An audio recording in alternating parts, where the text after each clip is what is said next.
Ma'am Eli, unsaon manimo kung duhay imong naibgan, duha ka lalaki ang imong nahigugmaan. Usaray akong matubag nimo day, bigaon ka, katul pakas badyang, may bunin ang imong bilahan.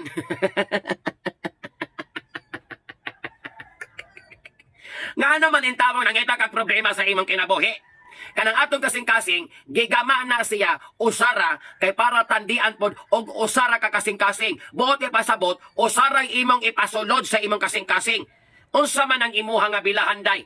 Pang Winter Olympics? Nga kaya nimong mo-accommodate og daghan kaysa nga tanang intre? Kakuyaw god nimo. Manang kamo dapat gud mo basulon. Kay tungod sa inyong pagkaigat no, inyong dubli-dublihon ang mga lalaki. Samtang kami dire nangasiro nami. Wa nami kaparisi. Kanang inyo di sobra ka accommodating. Tanan na lamang inyong dawaton. Unsa mo, reception area? Nga kada adunay mangutana, pasudlon dayon ninyo. Lagot ko ninyo ha. Ayaw sulod sa sitwasyon nga mamiligro imong kinabuhi. Ngano man intawong duha-duha una nimo. Ug usa ra di ay one at a time di day pwede. Pag dili mo magkasinabot sa usa, nag-away mo, naglalis mo, di magbulag mo. Una na kay freedom. Ngita na po kaglain. Dili kay na kay usa, modugang pagkag-usa. Grabe hagod si imong bilahanday. Unsa man na siya, open country? O direksudlag si Miss Kakinsa? Pastilana ni mo day. Unsa nang imo terminal? Miss kag unsang klaseng sakyanan, paparkingon nimo? Ayaw pangita o gubot sa imong kinabuhi. Unya mahasol po ng imong bilahan. Kagrabe gud sa imong bilahan oy pang warrior man na oy. Mosokol mangyog duha ka buok. Binagsaday. Munang naglibog ka, kay imo man po nang tinuyuan. Kabalok kang magubot imong kinabuhi kung duha ka buok imong sudlan nga relasyon. Nisulod pug ka. Unsa may tawag ana? Diigat gyud ka. Bigaon gyud ka. Mas katol pakas paak sa lamok. Mas katol pakas buning wa kabubuig salik-silik asin.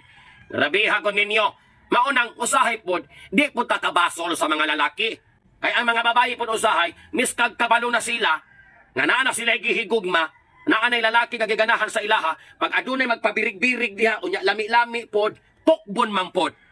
Unya kay ana ramang ng mga lalaki, nagwala sila kabilinggan sa kinabuhi. Ang mga babae, mura man ang mga paon sa ilang pananaw, nga inigkurog ana, tukbon man na nila. Magpakalalaki na sila.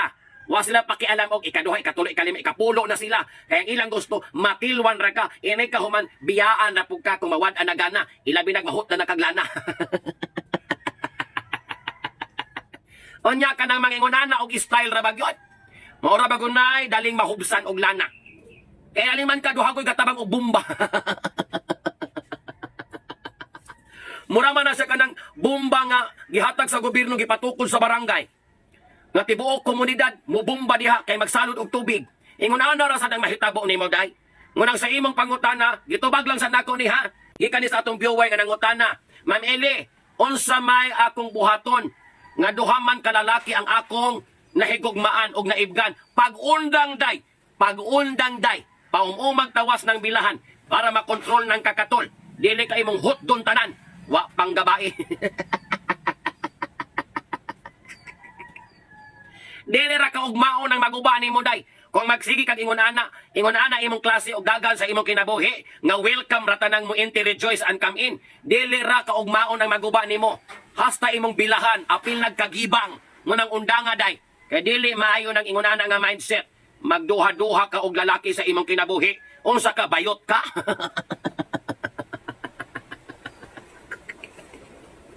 Bayot man dagway ning bayihanig, musugot ra magdinaghanay. Na, tarong nga gud imong desisyon sa kinabuhi day. Kay wag ko ni angay ana imong pagkabigaon. Makasiro ka namong mga single. Laitan ako nimong palopyan chop.